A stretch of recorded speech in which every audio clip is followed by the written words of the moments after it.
Now, whether you struggle or not this time of year, I want you to remember that you are God's beloved, and that you are loved by God, and God will always be with you.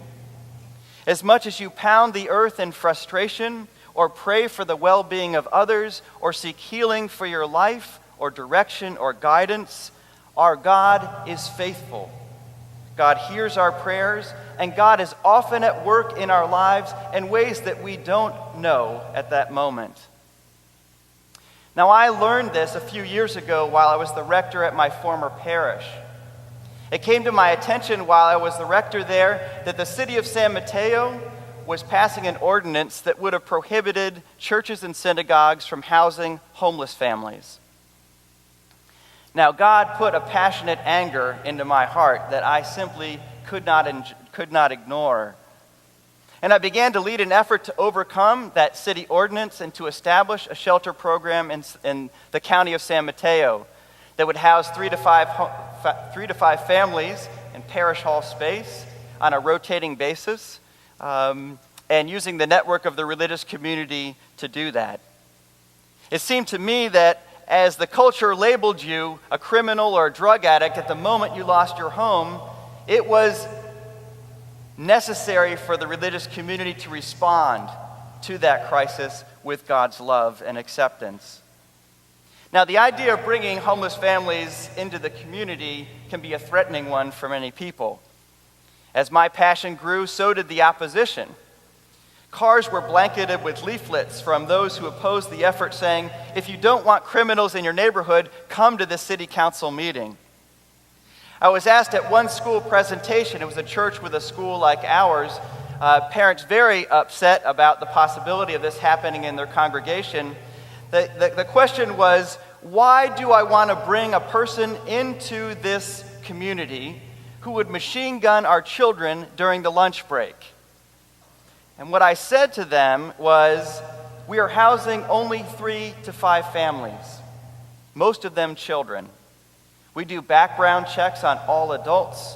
No one can be actively abusing substances, struggling with mental health issues, or be the victim of domestic violence.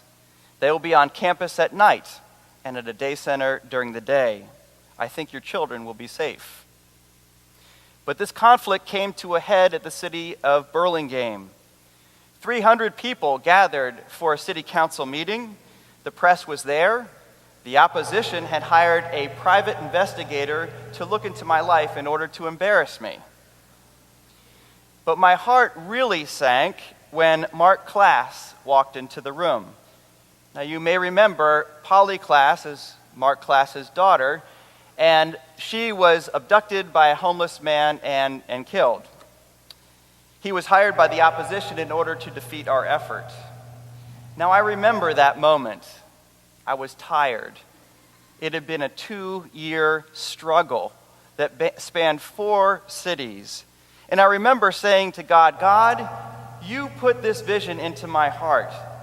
I have nothing more to say about why communities should take care of their poor. You're going to have to take it from here. Now, the meeting started with those who were in support of it to come forward and speak. And as soon as the mayor announced that, the line went out the door. People stood up with such moving testimonies from their work and all the shelter programs in the county. Children came forward to say why this was important and why we should be doing this.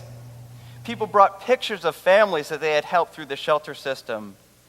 So moving was that hour of testimony that when it was in time for the opposition to speak, only 6 people stood up. They handed the private investigator's report and then made some random comments. The people had spoken, and the shelter was given permission to go forward. Today, that program involves 30 churches and synagogues forming a network in an effort to house homeless families in their spiritual homes. Parents bring children in order to offer care and hospitality. People are given hope, and volunteers have the experience and opportunity to live out what they hear on Saturday morning if they're Jewish or Sunday morning if they're Christian. I learned in that moment what Paul writes in our first letter to the Corinthians. Our God is a faithful God, and God will give you all the strength you need to endure. God was at work in ways that I had no idea. And just when I felt alone and abandoned, God's work showed up in huge ways. God is our hope.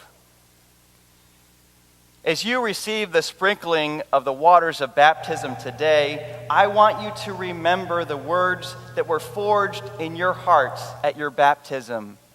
You are my beloved. With this message of deep love comes the awareness that God is with us no matter where our journey goes. And as we grow into that love, we become the very reflections of it, mirrors of God's love in the world. May God speak those words to you today. You are my beloved. Amen.